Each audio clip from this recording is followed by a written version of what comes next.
Hey guys, Voss here. This is an audio test video to see how my blue snowball sounds without a pop filter, which is what you're hearing right now. With my homemade pop filter, the version 1.0, I did change the sock, so I guess that's like a patch. Is that 1.1 or 2.0? I don't know. And then the pop filter that came with my boom arm. We'll see how that sounds whenever I pop my peas and I bop my bees. And when I tee my tees and I smice. What's going on, bubby? Okay, I think at this point we'll go ahead and switch over to the homemade pop filter. Now, this is the homemade pop filter that I made from a sock and a can of Nesquik. What does it sound like? You guys go ahead and tell me.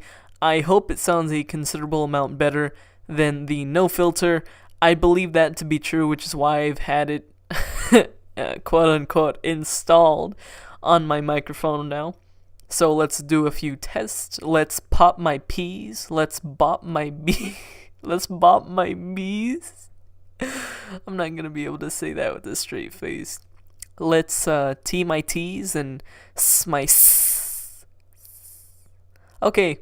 And I think at this point we'll go ahead and switch over to the actual pop filter right about now. This is the pop filter that came bundled in with my Premade boom stand.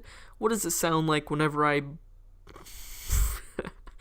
whenever I pop my peas, whenever I bop my whenever I bop my bees? I don't know why it's getting funnier every time and it shouldn't be. Whenever I bop my bees, whenever I tee my teas, whenever I smice. What does it sound like to you guys? We'll go ahead and check that audio quality on the little samples here and see what becomes of it. I honestly hope that my little jerry rig was up to snuff with this quality. It might even supersede this quality. Not that I'm trying to talk trash on Premade, but this thing more or less came free with the boom stand. While it is an actual pop filter that was manufactured in a place in a factory, whether it stacks up to the Nesquik bunny, we'll have to see. The remainder of this video is being recorded with the Premade filter, and looking at the data that we have here, it's no surprise that no filter is definitely the worst as far as audio quality is concerned. It's median in terms of volume, and that's to be expected. It could have been worse though. I've seen worse on other microphones, so props to Blue for still managing to put some decent audio quality despite that lack of a filter. Next we'll look at the homemade Nesquik filter. Now this one is interesting. For the most part it does very well. It did struggle a little bit with the S's, but for the most part, right, it does fine. What you are noticing though is an amplification of the sound, and that's because all of the sound waves are being redirected right into the microphone. There's no loss as far as I'm concerned, or marginally so. So if volume wise you're looking for something to pack a little oomph, maybe you don't want to talk as loud, then you're better off with the Nesquik one, honestly. Looking at the Premade, however, it seems to be the most well-rounded out of the two.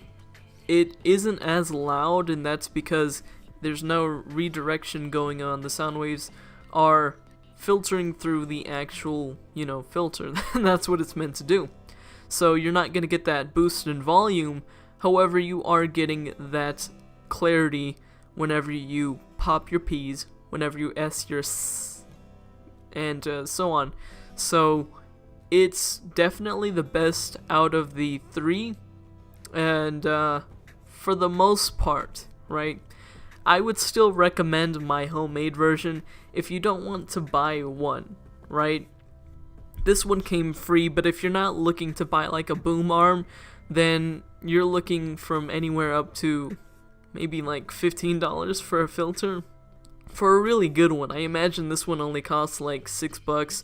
But even so, you might be on a budget, maybe you just don't want to spend any money and maybe you're being cheap, then by all means, I think the Nesquik version is very much a viable option for you if there's any improvements that can be made to it, tell me in the comment section below. Maybe instead of using the chocolate flavor, I should use strawberry.